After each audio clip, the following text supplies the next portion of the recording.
Hello everyone, welcome to Dexter Chem. आज हम लोग बात करने जा रहे हैं जीओसी, आइसोमेरिज्म और पीओसी के अप्रैल अटेम्प्ट के 2024 के क्वेश्चंस के बारे में। पीवाईक्यूज हम लोग डिस्कस करेंगे इस सेशन में। और हम लोग जानते हैं कि सारा मटेरियल हमें कहाँ पे मिलता है। सारा मटेरियल हमें मिल जाता है जाके dextercam.in पे जाके पीवाईक्यू सेक्शन में क्लिक करोगे तो 21, 22, 23, 24 सबके पीवाईक्यूज मिलेंगे, 21 के भी मिलेंगे तो वहाँ पे। और वहाँ से नोट्स और सेल्फ अटेम्प्ट शीट को डाउनलोड किया जा सकता है। टेलीग्राम ग्रुप जरूर ज्वाइन कर लो, वहाँ पे मैं तुम्हें लगातार शॉर्ट नोट्स प्रोवाइड कर रहा हूँ जो कि आगे भी मिलते रहेंगे।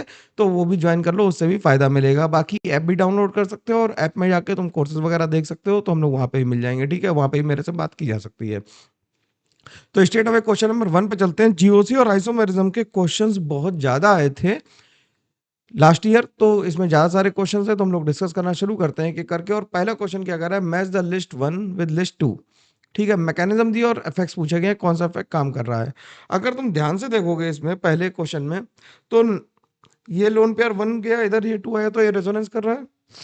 ये 1 आया, ये 2 आया, ये रेजोनेंस कर रहा है। तो ये कैसा इफेक्ट लगा रहा है, ये प्लस एम इफेक्ट लगा रहा है। प्लस एम इफेक्ट कहते हैं, या फिर इसी को हम कहते हैं ये प्लस आर इफेक्ट लगा रहा है। ये कैसा इफेक्ट लगा रहा है, प्लस आर लगा रहा है। तो पहले का ऑप्शन जो हम लिखेंगे वो फोर्थ लिख देंगे, इसे फोर्थ लिख देते हैं यहाँ पे। ठीक।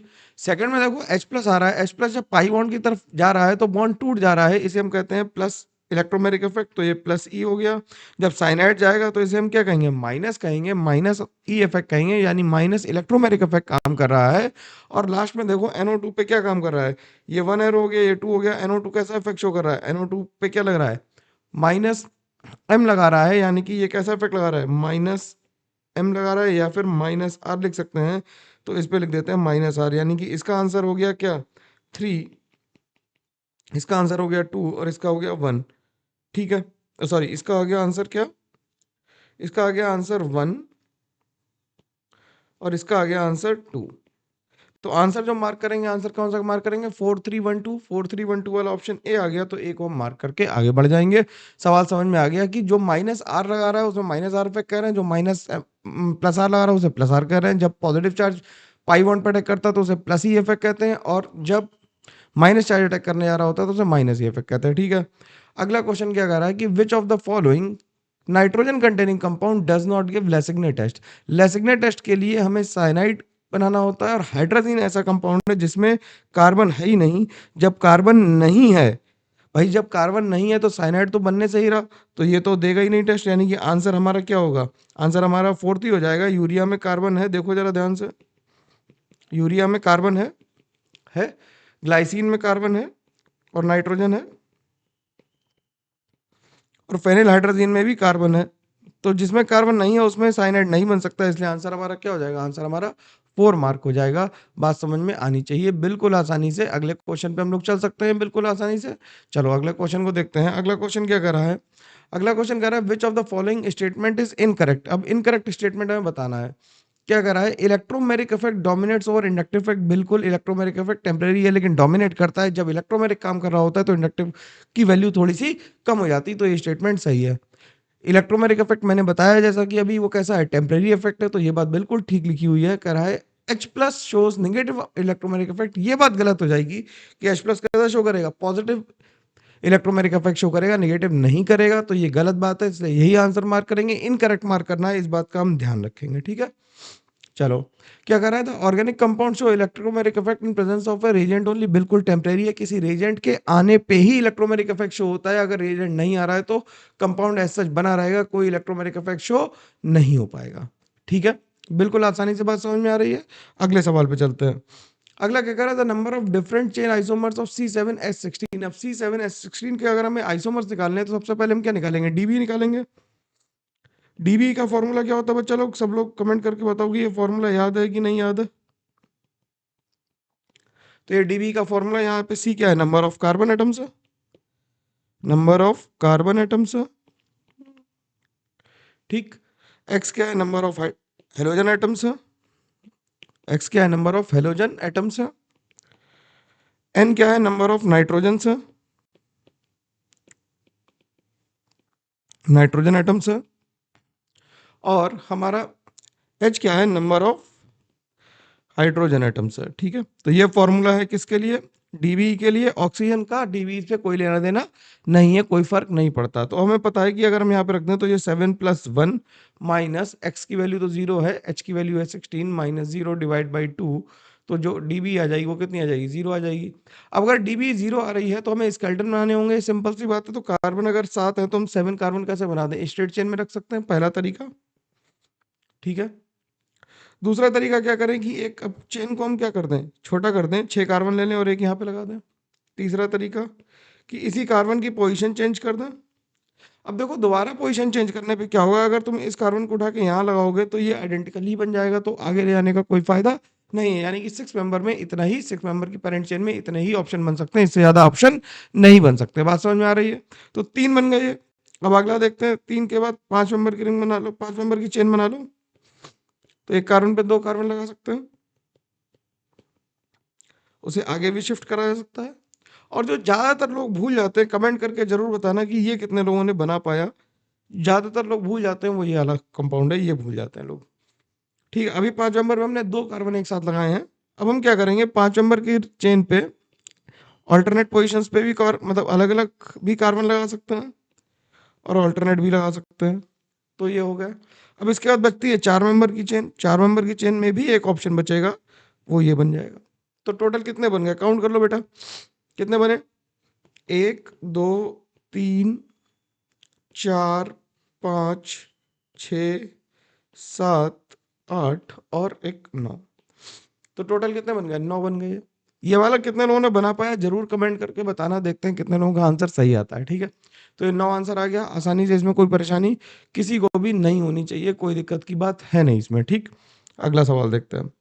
अगला सवाल क्या कह रहा है, अगला सवाल कह रहा है कि the order of stability of कार्बेनाइन, कार्बेनाइन की स्टेबिलिटी हमें चेक करनी है। तो देखो अगर डी को देखोगे तो डी में रेजोनेंस हो रहा है, और रेजोनेंस होके क्या बन जाएगा, ये एरोमेटिक है। डी कैसा है, एरोमेटिक है। और 1 कैसा है, रेजोनेंस होने के बाद ये कैसा है, एंटी एरोमेटिक है। ये कैसा है, एंटी एरोमेटिक। तो हम जानते हैं कि सबसे ज्यादा स्टेबल कौन सा होता है, अगर हम स्टेबिलिटी ऑर्डर, जनरल स्टेबिलिटी की बात करें तो स्टेबिलिटी ऑर्डर हम कैसे लिखेंगे कि सबसे ज्यादा स्टेबल कौन सा होगा, एरोमेटिक, फिर होगा नॉन एरोमेटिक, और लास्ट में लिख देंगे क्या, एंटी एरोमेटिक। अब अगर हम सी और डी में देखें तो सी में देखो क्या, 5 नंबर की रिंग है तो ज्यादा प्लस आई लग रहा होगा। ठीक है, सी में क्या है, 5 मेंबर की रिंग है तो प्लस आई ज्यादा, और इसमें 4 मेंबर की रिंग है तो प्लस आई कम लग रहा है। ठीक, और प्लस आई से अगर हम आंसर देखेंगे तो हमें आंसर जो मिलेगा वो गलत मिल जाएगा। रीजन क्या है उसका, ये सोचो जरा कि जितना रिंग स्ट्रेन कम होगा उतना नेगेटिव चार्ज क्या होगा, ज्यादा स्टेबल होगा। जितना रिंग स्ट्रेन कम होगा उतना नेगेटिव चार्ज ज्यादा स्टेबल होगा। तो 5 मेंबर पे प्लस आई ज्यादा लगने के बावजूद रिंग स्ट्रेन कम होने की वजह से नेगेटिव चार्ज 5 मेंबर की रिंग पे ज्यादा स्टेबल है। तो आंसर क्या आ जाएगा, सी आ जाएगा, डी मतलब 3 नंबर आ जाएगा, जिसमें डी सी बी ए लिखा हुआ है। और सबसे बढ़िया बात है, अगर तुम पूरा ना कंपेयर कर पाओ तो डी सबसे ज्यादा स्टेबल होगा और ए सबसे कम होगा, ऐसा ऑप्शन एक ही दिया हुआ है, तो आंसर हम 3 ही मार्क करेंगे इररिस्पेक्टिव। ठीक है, अगर बी और सी में कंफ्यूजन हो रहा हो तब भी सवाल को लगाया जा सकता था। ठीक है, अगले सवाल पे चलते हैं। अगला सवाल क्या कह रहा है, द नेम ऑफ 1,2-डाई बेंजीन, 1,2-डाइऑल क्या क्या होगा, 1,2-डाइऑल बेंजीन का नाम क्या होगा, ये तो मैंने क्लास नोट्स में लिखवा रखा है अल्कोहल्स में इसीलिए। तो इसका नाम क्या हो जाएगा, इसका नाम होगा कैटेकॉल। ये क्या है, कैटेकॉल है। ये क्या है, कैटेकॉल है, तो इसका आंसर क्या आ जाएगा, 1 आ जाएगा। सिंपल, कोई दिक्कत की बात नहीं। ये सवाल तो मतलब बिल्कुल याद ही करने वाला था, इसमें कुछ भी नहीं सोचना था, याद करके ही आंसर लिखना था। अगला सवाल क्या कह रहा है, the absorbent used in the absorption chromatography is और आर। दो तरह के एब्जॉर्बेंट और एब्जॉर्बेंट यूज किए जाते हैं, जो पोलर हो, एसिडिक हो, और पोलर हो, बेसिक हो, दोनों तरह के यूज किए जाते हैं। तो सिलिका जेल जो होता है और एल्यूमिना, ये कैसा है, पोलर है और एसिडिक है, और ये पोलर है और बेसिक है। ठीक, इन दोनों को हम लोग नहीं यूज करते हैं क्विकलाइम, और क्योंकि ये खुद ही रिएक्ट कर लेंगे, स्ट्रॉन्ग बेसिस है। बेसिक चाहिए होता, बेस नहीं चाहिए होता, तो आंसर क्या आ जाएगा, आंसर अपना 4 आ जाएगा। ठीक है, अगला क्या कर रहा है, the total number of sigma and pi bonds in two oxo hex four ynoic acid. तो भैया पहले बना लो इसे, बनाएंगे कैसे, CH3 CH, पहले से वैसा बना दूं, लाइन स्ट्रक्चर बना लेता हूँ जिससे जल्दी से बन जाएगा ना। तो 6 कार्बन हो गए, तो 2 पे ऑक्सो है और ये COH है, तो 1 2 3। 4 पे आइन है 5, और यहाँ पे हमें 6 को हटाना पड़ेगा, एक कार्बन ज़्यादा आ गया, तो ये आ गया। ठीक है, ये कंपाउंड है। ठीक, कंपाउंड पहले ड्रॉ कर लिया। अब हम इसे खोल के लिख लें सिग्मा और पाई बॉन्ड काउंट करने के लिए। सिग्मा और पाई बॉन्ड काउंट करने के लिए इसे क्या करना पड़ेगा, हमें खोल के लिखना पड़ेगा इसे। अगर हम खोल के इसे लिख लें ढंग से तो देखो कैसे लिखेंगे। क्या है, पहले CH3 है, यहाँ पे C है, ये ट्रिपल बॉन्ड C है, फिर single bond CH H, C double bond O, C double bond O, CO और H। अब पहले सिग्मा काउंट कर लेते हैं। सिग्मा काउंट करो जरा भाई, कितने आ रहा है।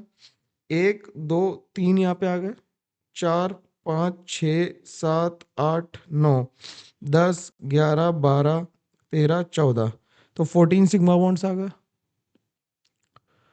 पाई बॉन्ड कितने हैं, पाई बॉन्ड कितने हैं, 2 यहाँ पे आ गए, एक यहाँ पे आ गया और एक यहाँ पे आ गया, तो 4 पाई बॉन्ड आ गए।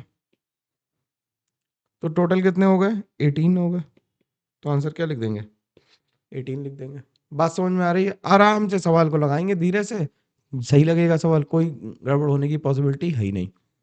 अगला सवाल क्या कह रहा है, the number of sigma and pi bond present in ethylene. Ethylene is not ethyne. कई लोग इथाइलिन को इथाइलिन से कंफ्यूज हो जाते हैं। ये बेसिकली क्या है, इथीन है। ये क्या है, इथीन है।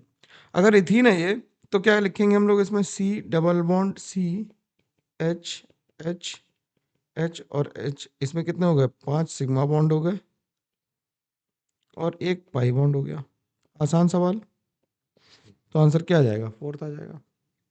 ठीक है, चलो अब आगे बात करते हैं, अगला क्वेश्चन देखते हैं। अगला क्वेश्चन कह रहा है क्या, अगला क्वेश्चन कह रहा है कि cis form of alkene is found to be more polar than trans form. बिल्कुल ठीक बात लिखी हुई है, क्योंकि सिस में क्या होगा, सिस में नेट डाइपोल मोमेंट आएगा, क्योंकि कैंसिल आउट नहीं हो रहा होगा, वेक्टर क्वांटिटी है, तो ये ऐसे आ रहा होगा, ये ऐसे आ रहा होगा, तो नेट डाइपोल मोमेंट एक इस डायरेक्शन में आ रहा होगा, तो म्यू इसके लिए क्या आ जाएगा, नॉन जीरो। और ट्रांस के लिए क्या होगा, ये कैंसिल आउट हो जाएगा, तो ट्रांस के लिए क्या आ जाएगा, जीरो आ जाएगा। क्यों, क्योंकि ये इधर आ रहा था, ये इधर आ रहा था, तो ये दोनों के आपस में कैंसिल आउट हो गया, तो म्यू क्या हो गया, जीरो हो गया। तो ये स्टेटमेंट सही लिखा है, ये स्टेटमेंट भी सही लिखा है, dipole moment of trans isomer is zero. लेकिन ये करेक्ट एक्सप्लेनेशन नहीं है। ठीक है, एक्सप्लेनेशन क्या होता है कि वेक्टर्स एक दूसरे को कैंसिल आउट कर देना है ट्रांसफॉर्म में, इसलिए जीरो आ रहा है, और वेक्टर्स इस फॉर्म में कैंसिल आउट नहीं होते, इसलिए नॉन जीरो आता है। तो आंसर इसका क्या मार्क करेंगे, आंसर इसका 4th मार्क करेंगे कि is not a correct explanation of it. ठीक है, चलो अगला सवाल देखते हैं। अगला सवाल क्या कर रहा है कि फॉर द कंपाउंड्स हमें एक ईथर दिया हुआ है, एक एल्केन दिया हुआ है, एक कीटोन दिया हुआ है और एक अल्कोहल दिया हुआ है, increasing order of boiling point. अगर हम बॉइलिंग पॉइंट का ऑर्डर लिखना चाहें,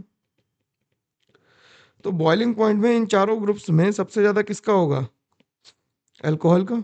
और ये ध्यान से देखो, ये लगभग लगभग आइसोमेरिक ही है, सब में 5 कार्बन ही है। ठीक है, तो अल्कोहल का ज्यादा होगा, फिर होगा कीटोन का, अल्कोहल का ज्यादा होगा, फिर होगा किसका, कीटोन का, और कीटोन से ज्यादा होगा ईथर का, और सबसे कम जिसका होगा, सॉरी, अल्कोहल का ज्यादा होगा कीटोन से, कीटोन का ज्यादा होगा ईथर से, और ईथर का ज्यादा होगा एल्केन से।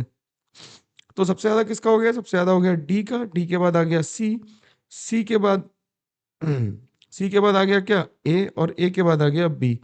तो डी सी ए बी आएगा आंसर। तो हम आंसर क्या मार्क कर देंगे, 2 मार्क कर देंगे। अल्कोहल में ज्यादा क्यों आ रहा है, अल्कोहल में ज्यादा आ रहा है due to hydrogen bonding. Alcohol में ज्यादा क्यों आ रहा है, due to intermolecular hydrogen bonding. Ketone में मूवमेंट जो होगा, डाइपोल मूवमेंट, वो ज्यादा आएगा सी डबल बॉन्ड ओ की वजह से, पोलैरिटी जी की वजह से। और ईथर तो पोलर है और हल्के नॉन पोलर है, इसलिए उसमें कोई डाइपोल मूवमेंट की बात नहीं की जाएगी। ठीक है, बात समझ में आ गई होगी बिल्कुल पूरी तरह से, आगे बढ़ सकते हैं हम लोग। अगला सवाल क्या कह रहा है, the correct nomenclature for the following compound is. इसके लिए हमें करेक्ट नॉमेनक्लेचर बताना है, तो हम क्या करें भाई, इसकी नंबरिंग करना शुरू करते हैं। इसकी नंबरिंग कैसे करेंगे, 1, कार्बोक्सिलिक एसिड का क्या है, सबसे ज्यादा प्रायोरिटी है, 1 2 3 4 5 6 7। अब देखो, तुम ध्यान से देखो, कीटोन वाले ऑप्शन तो पहले ही गलत हो गए, तो पहले दो में से ही कोई सही हो सकता है। तो 2 पे क्या लिखा हुआ है, 2 पे लगा हुआ है फॉर्माइल, 2 पे लगा हुआ फॉर्माइल, 4 पे लगा हुआ हाइड्रोक्सी, 4 पे लगा हुआ हाइड्रोक्सी हेप्ट, 6 इनोइक एसिड है, तो आंसर क्या आ गया? 2 आ गया। ठीक है, 6 पे इन है और ओइक एसिड तो है ही है, तो आंसर क्या आ गया? आंसर आ गया 2। ठीक है, बात समझ में आनी चाहिए, कोई दिक्कत की बात है नहीं इसमें, है ना। आगे बढ़ सकते हैं हम लोग।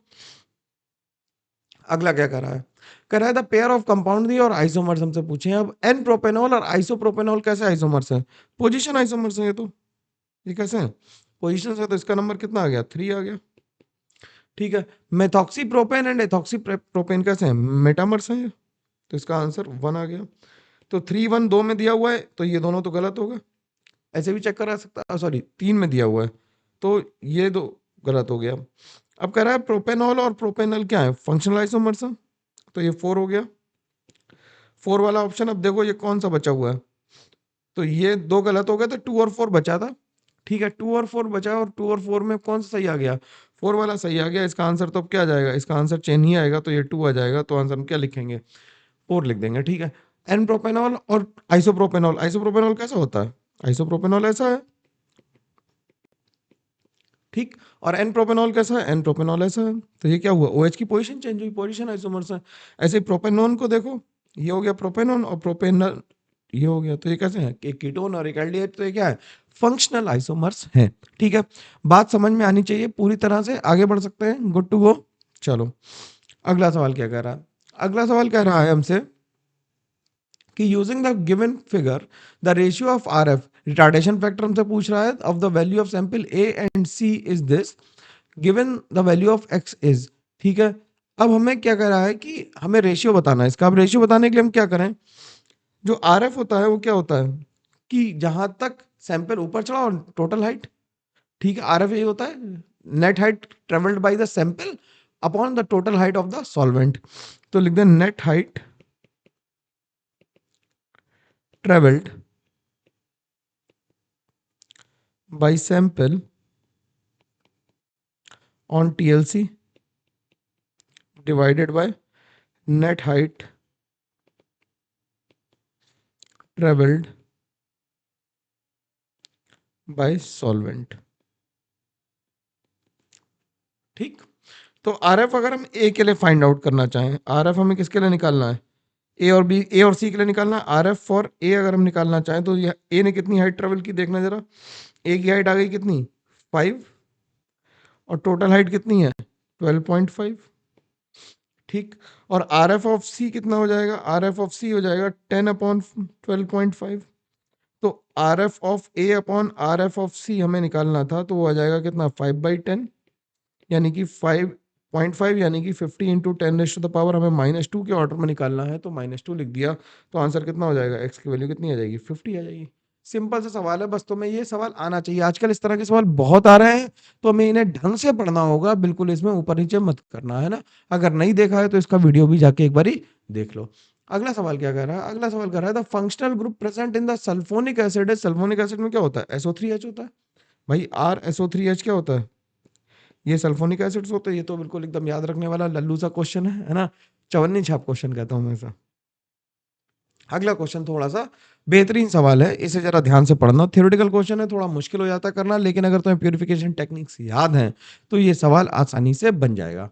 क्या कर रहा है? Which of the following statements are correct कर रहा है। Glycerol is purified by vacuum distillation because it decomposes at its normal boiling point. ये बिल्कुल ठीक बात है। जब सोप बनाया जाता है और सोप का स्पेंट से सोप बनाते हैं तो ग्लिसरॉल बनता है, और ग्लिसरॉल जब बन गया तो उसे हम लोग क्या करते हैं? वैक्यूम डिस्टिलेशन से प्यूरिफाई करते हैं, क्योंकि वो डिकम्पोज कर जाता है। Aniline can be purified bye steam distillation, नहीं कर सकते क्योंकि वाटर में मिसबिल हो गया, तो स्टीम डिस्टिलेशन करना थोड़ा सा और मतलब एनिलीन को स्टीम डिस्टिलेशन से सेपरेट आउट नहीं करता। ठीक है, क्या कर रहा है? Ethanol can be separated from ethanol water mixture by azeotrope distillation because it forms azeotrope. बिल्कुल, ये कैसे डेविएशन शो कर रहा है? निगेटिव डेविएशन शो करेगा। निगेटिव डेविएशन शो करने का मतलब क्या है कि ये एजियोट्रोप बनाएगा। भाई जो नॉन आइडियल सोल्यूशन है वही एजियोट्रोप बनाते हैं, तो बात हो गई। ठीक है, an organic compound is pure if mixed melting point is remain the same. बिल्कुल सही बात है। अगर ऑर्गेनिक कंपाउंड है वो क्या है, अगर वो प्योर होगा तो उसके मिक्सचर से कोई फर्क नहीं पड़ेगा, उसका मेल्टिंग पॉइंट सेम रहेगा, तो आंसर क्या आ जाएगा? 2 आ जाएगा। अगला सवाल क्या कर रहा है? कह रहा है which of the following is the metamer of the given compound x. X का मेटामर क्या होगा? मेटामर में क्या होता है, ये दोनों तरफ फंक्शनल ग्रुप अलग अलग कर ले, तो देखो ये तो आइसोमर ही नहीं है, ये तीनों तो आइसोमर ही नहीं है, एक ही बचा आंसर। तो ये तो मतलब देख के भी लगाया जा सकता था, अगर तुम थोड़ा सा से देख लेते ध्यान से तो सवाल का आंसर आ गया होता, कोई इसमें परेशानी आएगी नहीं तुम्हें, ये एकदम तय बात है। ठीक है, अगला सवाल देखते हैं। अगला सवाल कह रहा है the correct statements among the following for a chromatographic purification method. अब क्रोमेटोग्राफिक प्यूरिफिकेशन मेथड में कौन सा स्टेटमेंट हमें करा है कि सही है? Organic compounds run faster than solvent in the thin layer chromatography plate. नहीं, organic compounds run faster than solvent नहीं, सॉल्वेंट भी तो वही होता है, तो ये तो गलत हो गया। कह रहा है R F is an integral value, अभी हम लोगों ने 0.5 निकाली, गलत हो गया। Are F of A polar compound is smaller than that of non polar compound, बिल्कुल ठीक बात है। आर एफ जो होता है वो पोलर कंपाउंड का रिटार्डेशन फैक्टर कम होता है, क्योंकि वो ऊपर चढ़ नहीं पाता। नॉन पोलर कंपाउंड ज्यादा ट्रेवल करता है और पोलर कंपाउंड कम ट्रेवल करता है, तो आर एफ किसका ज्यादा होगा? नॉन पोलर कंपाउंड का ज्यादा होगा। ठीक है, non polar compound are retained at the top, बिल्कुल, क्योंकि वो ऊपर चढ़ गया तो रिटेन्ड होगा at the top, and polar compounds come down in the column chromatography में नहीं भाई, कॉलम क्रोमेटोग्राफी में उल्टा, क्योंकि नीचे डिस्टिलेट करना, नीचे निकालना है, तो जो नॉन पोलर है वो पहले नीचे आ जाएगा और जो पोलर है वो ऊपर रहेगा। उल्टा लिख दिया, ये तो ये गलत हो गया। ठीक है, अगर ये बात होती किसकी, थिन लेयर क्रोमेटोग्राफी की होती, तो नॉन पोलर ऊपर जाता, बिल्कुल ठीक बात थी। ठीक है, तो ध्यान रखना कि आखिरी में कॉलम क्रोमेटोग्राफी लिख दिया, इसलिए इस सवाल का आंसर बदल गया। ठीक है, अगले सवाल पे चल सकते हैं हम लोग। अगला सवाल क्या कह रहा है? अगला सवाल कह रहा था incorrect statement regarding the geometrical isomer of to butene is. To butene के ज्योमेट्रिकल आइसोमर कौन कौन से हैं? सिस टू ब्यूटीन और ट्रांस टू ब्यूटीन, ये जग जाहिर बात है, सबको पता है, कोई भी ऐसा नहीं है जिसे ये बात ना पता हो, है ना, मैं ये जानता हूँ कि सबको पता है ये बात। अब कह रहा है cis two butene and trans two butene are not interconvertible at room temperature, ये तो सही बात है, तो ये हमारा आंसर नहीं है। क्यों? क्योंकि इनकरेक्ट पूछा है, इसमें हाईलाइट किसे करना, हमें इनकरेक्ट को हाईलाइट करना। और पेपर में भी ये बातें गलती हो जाती, कमेंट करके जरूर बताना कि करेक्ट को इनकरेक्ट पढ़ लेते हो और इनकरेक्ट को करेक्ट पढ़ लेते हो। कह रहा है सिस ट्यूबिटीन एंड ट्रांस ट्यूबिटीन और स्टीरियोआइसोमर, ये भी सही बात है, तो हमारा ये भी आंसर नहीं होगा, क्योंकि बात तो सही है लेकिन आंसर नहीं है। कह रहा है कि cis two butene has less dipole moment than trans two butene, ये गलत बात है, क्योंकि सिस ट्यूबिटीन का ट्रांस का तो कितना होता है, जीरो होता है, और इसका कितना होता है, नॉन जीरो होता है। ट्रांसट्यूबिटिन इज मोर स्टेबल देन सिस्ट्यूबिटिन, ये भी बात सही है, हमें इनकरेक्ट बतानी थी, तो इनकरेक्ट हमने बता दिया नंबर 3 को। आसानी से बता पाए, कोई इसमें परेशानी की बात नहीं है। अगला सवाल क्या कह रहा है? अगला सवाल कह रहा है कि the number of carbocations from the following are not stabilised by hyperconjugation, किसमें किसमें नहीं हो रहा? तो देखो इसमें तो हाइपर कॉन्जुगेशन हो रहा है, यहाँ पे अल्फा एच होगा तो हाइपर कॉन्जुगेशन होगा, इसमें नो अल्फा एच, इसमें नो अल्फा एच, इसमें नो अल्फा एच, इसमें नो अल्फा एच, और इसमें भी नो अल्फा एच। तो कितने में हो गया? अल्फा एच नहीं है इसमें, तो अल्फा एच है, ये अल्फा, ये अल्फा, ये अल्फा, तो कितने में अल्फा एच हो गया? तो आंसर हो गया 1 2 3 4 और एक 5। तो आंसर हम क्या मार्क करेंगे? 5 मार्क करेंगे। अगर अल्फा एच नहीं है तो हाइपर कॉन्जुगेशन नहीं ही हो पाएगा। ठीक है, अगला क्या कह रहा है? अगला कह रहा है which of the following are aromatic. Aromatic के लिए क्या होना चाहिए? 4n+2 पाई इलेक्ट्रॉन्स होने चाहिए, कंप्लीट कॉन्जुगेशन होना चाहिए, और स्टेरिक एंट्रेंस की वजह से रिंग को प्लेनरिटी लूज नहीं करनी चाहिए। तो इसे हम क्या कहते हैं? ये तो 10 एन्युलीन है, ये कॉपी में लिखा हुआ सवाल आ गया बिल्कुल यार। 10 एन्युलीन, ये तो कैसी होती है? नॉन एरोमेटिक होती है। क्यों होती है नॉन एरोमेटिक? क्योंकि ये क्या होती है, ये इन दो हाइड्रोजन्स के रिपल्शन की वजह से क्या होता है, ये इस तरह से ना होकर ये परपेंडिकुलर चली जाती है, नॉन प्लेनर हो जाती है, नॉन प्लेनर हो जाती है। क्या हो जाती है? नॉन प्लेनर हो जाती है। नॉन प्लेनर होने की वजह से क्या हो जाएगी? नॉन एरोमेटिक हो जाएगी। इसमें not conjugation, not complete conjugation. ठीक, तो इसे हम क्या कहेंगे? नॉन एरोमेटिक कहेंगे। इसे भी हम क्या कह देंगे? इसे भी हम कह देंगे नॉन एरोमेटिक कह देंगे। ये एरोमेटिक है। अब ये मत कहना कि सर इसका ये वाला इलेक्ट्रॉन अगर रेजोनेंस करे, भाई वो रेजोनेंस नहीं करेगा, बेंजीन अकेले अकेले रेजोनेंस करेगी। और ये इसमें कितने इलेक्ट्रॉन्स आ गए? काउंट कर लो जरा, इसमें इलेक्ट्रॉन आ गए 1 2 3 4 5 6 7, यानी कि 14 पाई इलेक्ट्रॉन्स आ गए। तो ये हो गया 4n+2, तो एन की वैल्यू कितनी आ गई? 3। तो ये क्या हो गया? एरोमेटिक हो गया। और इसका नाम क्या लिखेंगे? ये 14 एन्युलीन है। क्या है? 14 एन्युलीन है, बिल्कुल कॉपी का लिखा हुआ सवाल है। अगर तुम लास्ट ईयर वाले नोट्स भी निकाल लेना जो मैंने पहले ही पढ़ाए थे, है ना, तो तुम्हें ये पता लग जाएगा कि ये करा हुआ सवाल है, हम लोगों ने कॉपी में करा था। तो आंसर इसका क्या आ गया? बी आ गया। ठीक है, कोई परेशानी, मुश्किल समस्या इसमें नहीं आनी चाहिए किसी को भी, ठीक है? अगले सवाल पे चलते हैं। अगला सवाल कह रहा है given are the two statement, कह रहा है कंपाउंड ए का आईयूपीएसी नेम जो है वो 4 क्लोरो 13 डाइनाइट्रोबेंजीन है। नहीं, इसका नाम हम कहाँ शुरू करेंगे? इसका नंबर हम यहाँ से शुरू करेंगे कि 1 2 3 4 5 6, तो इसका नाम आ जाएगा 1 क्लोरो 2 4 डाइनाइट्रोबेंजीन आएगा, तो ये स्टेटमेंट गलत है। इसका नंबरिंग कहाँ शुरू करेंगे? 1 2 3 4 5 6 करेंगे, तो इसका नाम क्या आ जाएगा? 4 इथाइल 2 मिथाइल एनिलीन। तो ये सही लिखा हुआ है, तो ये सही है, ये गलत है। तो आंसर ऐसा कौन सा आ रहा है कि फर्स्ट इनकरेक्ट और सेकंड करेक्ट है? फर्स्ट इनकरेक्ट और सेकंड करेक्ट है, तो आंसर इसका क्या आ गया? 4 आ गया। आसानी से आ पा रहा है, बिल्कुल हल्के में सवाल हो जा रहा है, कोई दिक्कत की बात नहीं है। अगला क्या कर रहा है? इन the given compound the number of 2 degree carbon atoms कितने हैं? अब 2 डिग्री कार्बन एटम्स कितने हैं, तो इन्हें निकालने के लिए क्या करो, स्ट्रक्चर को खोल के लिख लेते थोड़ा, क्योंकि ऐसे समझने में दिक्कत हो रही है। ठीक, तो ये कैसा है? ये 1 डिग्री है। ये कैसा है? ये 1 डिग्री है। ये कैसा है? ये 3 डिग्री है। ये कैसा है? ये 2 डिग्री। ये कैसा है? ये 3 डिग्री। ये कैसा है? ये 1 डिग्री। और ये कैसा है? ये 1 डिग्री। और 1 डिग्री 2 डिग्री मैं जानता हूँ, सब लोगों को पता है कि जो कार्बन 2 कार्बन से जुड़ा है उसे 2 डिग्री कहेंगे, 3 से जुड़ा है तो 3 डिग्री कहेंगे, 1 से जुड़ा है तो 1 डिग्री कहेंगे। तो आंसर क्या आ गया? 1 आ गया। ठीक, अगला क्या कर रहा है? अगला कर रहा है the number of optical isomers in the following compounds. अब ऑप्टिकल आइसोमर्स बताने हैं हमें। ऑप्टिकल आइसोमर्स कैसे देखेंगे? पहले कायरल सेंटर देखेंगे। क्या देखेंगे? पहले कायरल सेंटर देखेंगे। तो ये कायरल हो गया कंपाउंड कार्बन, ये भी कार्बन कायरल, ये भी कार्बन कायरल, और ये भी, चारों वैलेंसी अलग अलग है, दूर तक देखेंगे। तो कैसे देखेंगे? यहाँ पे एक बोरॉन हो गया, ब्रोमीन हो गया, सॉरी। ये रिंग देखो, ये रिंग अलग चली, यहाँ से यहाँ दूसरा है, और यहाँ से यहाँ दूसरा ग्रुप है, तो ये कैसा हो गया? कायरल हो गया। ऐसे इसमें देखो, यहाँ पे ब्रोमीन है और यहाँ से ये रास्ता अलग अलग है, तो जब रास्ते अलग अलग है तो कायरल है और एसिमेट्रिक कंपाउंड है। 2⁻5 आंसर आ जाएगा। तो आंसर कितना लिखेंगे? 32 लिख देंगे, ठीक है? आंसर कितना लिख देंगे? 32 लिख देंगे, ठीक है? अगले सवाल पे चलते हैं। अगला सवाल क्या कह रहा है? The correct sequence of acidic strength of the following aliphatic acids in their decreasing order is. तो सबसे ज्यादा एसिडिक कौन है? एसिडिक स्ट्रेंथ होती है किसके प्रोपोर्शनल? एसिडिक स्ट्रेंथ जो होती है वो माइनस आई के प्लस आई के माइनस आई के डायरेक्टली प्रोपोर्शनल होती है, माइनस एम के डायरेक्टली प्रोपोर्शनल होती है, और इनवर्सली प्रोपोर्शनल होती है प्लस आई और प्लस एम के। यही तो होती है एसिडिक स्ट्रेंथ, ठीक। अब इसमें क्या हो रहा है? फॉर्मिक एसिड सबसे ज्यादा एसिडिक, इसमें एक प्लस आई लग रहा है। अगर अलग अलग लिख लें इसे दूर दूर, तो देखो ये फॉर्मिक एसिड है, एसिटिक एसिड में एक प्लस आई लग रहा, लगा। प्रोपेनोइक एसिड में दो प्लस आई लग गया, दूर थोड़ा, मतलब ज्यादा प्लस आई लगा।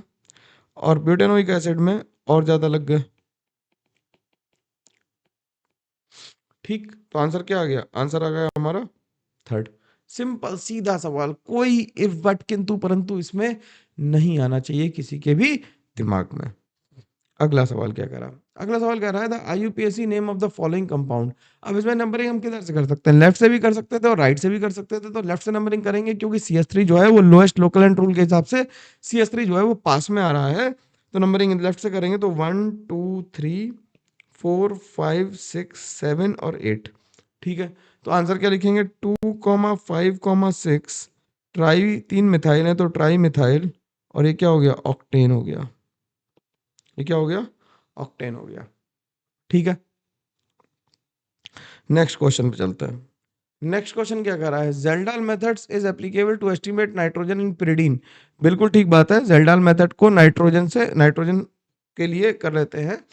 और कह रहा है nitrogen present in pyridine can be easily converted into ammonium sulphate in Kjeldahl method ना, बिल्कुल नहीं, ये तो गलत बात है। तो पहला स्टेटमेंट सही है, दूसरा गलत है। जेल्डाल मेथड और ड्यूमास मेथड को एक बारी ध्यान से जाके पढ़ लेना, ठीक है। बिल्कुल उसमें इफ बट मत करना कि सर ये तो ज्यादा एक्सप्लेन नहीं किया, ये मत कहना। उसे तुम्हें एक बार रिवाइज करना पड़ेगा। अगर तुम्हारे दिमाग में नहीं आ रहा तो एक बार नोट्स में जाके रिवाइज कर लो, क्लैरिटी आ जाएगी उसमें बहुत, है ना, ठीक। अगला सवाल क्या कह रहा है? अगला सवाल कह रहा है the total number of optically active compounds in the following is. अब देखो इसमें क्या है, इसमें तो प्लेन ऑफ सिमेट्री है, ये मीजो है। इसमें देखो ये कायरल है, ये कायरल है, और ये बीच वाला क्या है? सूडो कायरल है। ये क्या है? सूडो कायरल है। सूडो कायरल होने की वजह से कभी कायरल होगा कभी नहीं होगा, तो हम इसे मान लेंगे कि ये ऑप्टिकली एक्टिव है। कई लोगों ने इसे ऑप्टिकली इनएक्टिव माना, सीधे सीधे प्लेन ऑफ सिमेट्री मान ली और इसे कह दिया कि ये ऑप्टिकली इनएक्टिव है, ठीक है। कई किताबों में कई जगह इसे माना। ये तो इसमें कोई कायरल ही नहीं है, इसमें ये कायरल है तो ये ऑप्टिकली एक्टिव हो गया और इन दोनों में तो कोई ऑप्टिकल एक्टिव नहीं है। ठीक, तो आंसर इसका कई जगह 1 दिया हुआ है, मैं तो इसे 2 कहता हूँ, लेकिन अगर 1 भी दिया है तो ठीक है, इसे सिमेट्री अगर इन्होंने देख ली तब भी काम चलेगा, लेकिन एक्चुअली आंसर 2 आना चाहिए था। ठीक है, अगला क्या कर रहा है, the total number of aromatic compounds in the following is, कितने कंपाउंड एरोमेटिक है, तो ये एरोमेटिक नहीं है, ये एरोमेटिक नहीं है क्योंकि नो कंप्लीट कॉन्जुगेशन, दोनों में ही नो कंप्लीट कॉन्जुगेशन। इसमें कंप्लीट कॉन्जुगेशन है तो ये क्या है, एंटी एरोमेटिक है, ये क्या है, एंटी एरोमेटिक है, क्या है, एंटी एरोमेटिक है। ये कैसी है, ये एरोमेटिक है, इसमें sp3 हाइब्रिड कार्बन है, इसमें भी sp3 हाइब्रिड, इसमें भी sp3, तो sp3 हो गया तो क्या हो गया, नॉन एरोमेटिक हो गया। और इसमें ये हमें देखने में क्या लगता है, एंटी एरोमेटिक लगता है, लेकिन इसका तो हम जानते हैं कि ये कैसा बन जाता है, टब लाइक शेप बन जाती है इसकी, तो इसकी तो टब लाइक शेप बन जाती है, ये कॉट है, ये टब लाइक होता है तो कैसा हो जाता है, नॉन एरोमेटिक हो जाता है, कैसा हो जाता है, नॉन एरोमेटिक हो जाता है। टब लाइक शेप का मतलब क्या है कि ये नॉन प्लेनर हो गया, नॉन प्लेनर हो गया, नॉन प्लेनर हो गया, इससे कैसा हो गया, नॉन एरोमेटिक हो गया। तो आंसर कितना आ जाएगा, केवल एक आएगा आंसर, क्योंकि एक ही ऐसा है जो कैसा है, एरोमेटिक है, और वो उसका नाम पिरिडीन है। ठीक है, अगले सवाल पे चलते हैं। अगला सवाल कह रहा है, the method for the purification of organic compounds are based upon nature of compound and presence of impurity, कैसा कंपाउंड है और कैसी इम्प्योरिटी, मतलब कि इम्प्योरिटी उसमें किस तरह की जुड़ी हुई है और खुद कंपाउंड का नेचर अल्काइलाइड है, सल्फेट है, फॉस्फेट है, कार्बन नाइट्रोजन वाला है, अमाइन है, क्या है, इस पर डिपेंड करेगा, तो आंसर क्या आ जाएगा, 1 आ जाएगा। अगला क्या कह रहा है, the correct order of basic strength of pyrrole, piperidine and pyridine, तो पायरोल ये लिखा हुआ, कितने भले लोग हैं, स्ट्रक्चर ही बना के दे दिया। ठीक है, ये है पिपरिडीन और ये है पिरिडीन। तो पायरोल तो एरोमेटिक है, रेजोनेंस की वजह से ये एरोमेटिक है, इसमें नाइट्रॉन का लोन पेयर अवेलेबल है, लेकिन ये कैसा है, sp2 हाइब्रिड ऑर्बिटल में, और ये किसमें, sp3 हाइब्रिड ऑर्बिटल में। तो सबसे ज्यादा बेसिक कौन हो गया, अगर हम बेसिक स्ट्रेंथ का ऑर्डर लिखें, बेसिक स्ट्रेंथ का ऑर्डर लिखे तो 2 सबसे ज्यादा हो गया, फिर 3 हो गया और फिर 1 हो गया, क्योंकि वो एरोमेटिक कर रहा है लोन पेयर पायरोल को, तो वो बिल्कुल भी लोन पेयर गिवन देने की कंडीशन में नहीं आएगा। तो पिपरिडीन सबसे ज्यादा हो गया, फिर पिरिडीन हो गया और फिर पायरोल हो गया। ठीक है, आसान बात समझ में आ गई। अगला सवाल देखते हैं। अगला सवाल कह रहा है कि for the given compound the correct order of pK values. ठीक है, पीके वैल्यू, तो जिसकी पीके ज्यादा उसकी के कम, तो स्ट्रेंथ, एसिडिक स्ट्रेंथ क्या हो जाएगी, एसिडिक स्ट्रेंथ क्या हो जाएगी, एसिडिक स्ट्रेंथ भी कम हो जाएगी।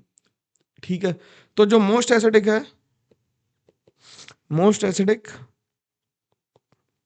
हैज लीस्ट पीके। अब इसमें देखो क्या हो रहा है, ये तो माइनस आई लगा रहा है, ये कुछ नहीं लगा रहा है, इसमें माइनस आई और माइनस एम दोनों लग रहे हैं, इसमें केवल माइनस आई लग रहा है और इसमें प्लस एम लग रहा है। ठीक, तो सबसे ज्यादा एसिडिक कौन हो गया, सबसे ज्यादा बी हो गया एसिडिक। अब बी सबसे ज्यादा एसिडिक हो गया तो बी का पीके सबसे कम हो गया, बी के बाद आया डी। ठीक है, बी के बाद डी आया, क्यों, क्योंकि NO2 का माइनस आई OCH3 से ज्यादा है।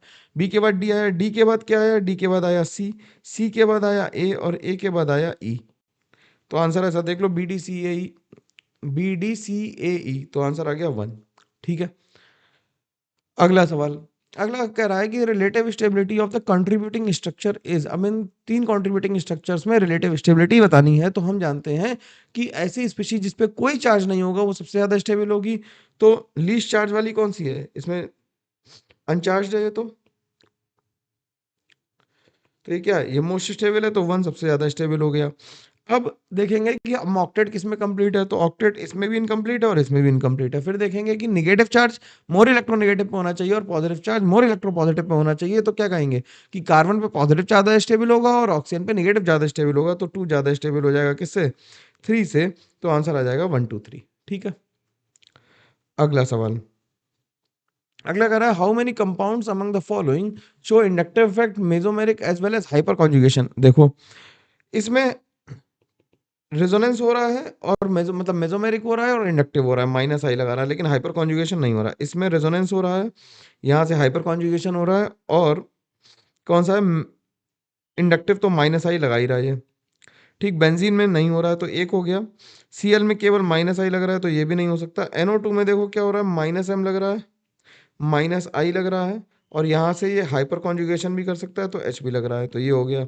सेम गोज विद दिस, इसके पास भी यहाँ पे एक अल्फा H है, ठीक है, तो ये हाइपर कॉन्जुगेशन कर सकता है। सेम गोज विद दिस, इसमें क्या लग रहा है, हाइपर कॉन्जुगेशन लग रहा है, रेजोनेंस लग रहा है, और प्लस आई भी लग रहा है, तो ये भी हो जाएगा। और इसमें भी माइनस आई लग रहा है यहाँ पे, यहाँ से हाइपर कॉन्जुगेशन लग रहा है, और प्लस आई और रेजोनेंस भी तो हो ही रहा है, ठीक है। तो इसमें आंसर आ जाएगा कितना, तो आंसर कौन कौन से आ गए, एक, अरे सॉरी, आंसर कौन कौन से आ गए, एक, दो, तीन, चार, पाँच आ गए, ठीक है। तो आंसर कितना लिखेंगे, पाँच लिखेंगे, ठीक है। अगला क्या करा, अगला करा द करेक्ट और stability order of the following resonating structure of this, ठीक है। अब हमें इसका रेजोनेटिंग स्ट्रक्चर की स्टेबिलिटी बतानी है। तो स्टेबिलिटी देखो, जिसमें सबसे कम चार्ज है वो सबसे ज्यादा स्टेबल है, यानी कि 3 तो सबसे ज्यादा स्टेबल है, उसमें चार्ज ही नहीं है। अब फिर से वही सवाल है कि इसमें क्या होगा, इसमें यहाँ पे क्या होगा, इस पे पॉजिटिव चार्ज है, ठीक, किस पे पॉजिटिव चार्ज है, CH2 पे। जब इसे हम बनाएंगे इसे, तो ये कैसे गया होगा, ये इधर आया होगा, तो ये तो मतलब स्ट्रक्चर ही 2 वाला गड़बड़ बन गया है।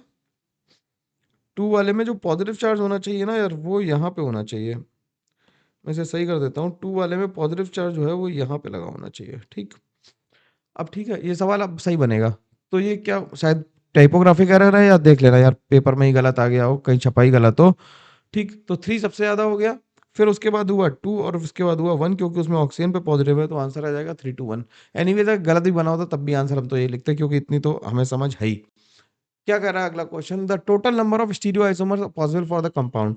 तो इसमें ये ज्योमेट्रिकल आइसोमेरिज्म शो करेगा, ये ज्योमेट्रिकल आइसोमेरिज्म शो करेगा, और ये ऑप्टिकल आइसोमेरिज्म शो करेगा। तो स्टीरियोजेनिक सेंटर हो गया 3, तो 2⁻3 यानी कि 8 आ गया आंसर, ठीक है। तो आंसर क्या आ गया, 8 आ गया। अगला सवाल क्या कर रहा है, अगला सवाल कह रहा है कि in the given TLC the distance of spot A and B are 5 and 7 centimetre from the bottom. Bottom से दे रहा है, तो यानी कि A की डिस्टेंस कितनी है, A की डिस्टेंस है, ए के लिए जो हमें डिस्टेंस चाहिए वो हमें मार्क से चाहिए होती है, तो कितनी आ जाएगी 4 सेंटीमीटर। और बी की डिस्टेंस जो आ जाएगी हमें, वो कितनी हो जाएगी 6 सेंटीमीटर। और टोटल डिस्टेंस जो हो जाएगी वो कितनी हो जाएगी, टोटल डिस्टेंस कितनी हो जाएगी, टोटल डिस्टेंस हमारे पास जो आ जाएगी क्या आ जाएगी 8 सेंटीमीटर, क्योंकि ऊपर टॉप वाली भी छोड़नी है और वो भी छोड़नी है। तो ये वाली डिस्टेंस हटा दी, ये वाली भी हटा दी, तो टोटल 8 आ गई, ठीक। तो कह रहा है कि R F value of B is x times more than that of A. तो आर एफ फॉर ए कितनी आ जाएगी, आर एफ फॉर ए जब आएगी तो आ जाएगी 4/8, और आर एफ फॉर बी कितनी आ जाएगी 6/8 आ जाएगी। तो ये आ जाएगी R F of B is equal to 1.5 times R F of A. तो यानी कि 15 इंटू 10⁻⁻1 टाइम्स आ जाएगी, तो आंसर हम कितना लिख देंगे, 15 लिख देंगे इसका, ठीक है।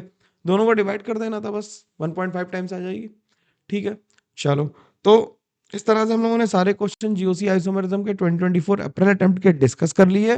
होपफुली तुम्हें अच्छा लगा होगा सेशन। अगर अच्छा लगा है तो कमेंट करो, लाइक करो, शेयर करो, सब्सक्राइब करो, और लोगों तक इसे फैलाते रहो यार, क्योंकि बहुत स्टक कर गए हम लोग, है ना। चलो मिलते हैं हम लोग, तब तक के लिए thank you very much, take care, bye bye, ध्यान रखो, खूब सारी पढ़ाई करते रहो।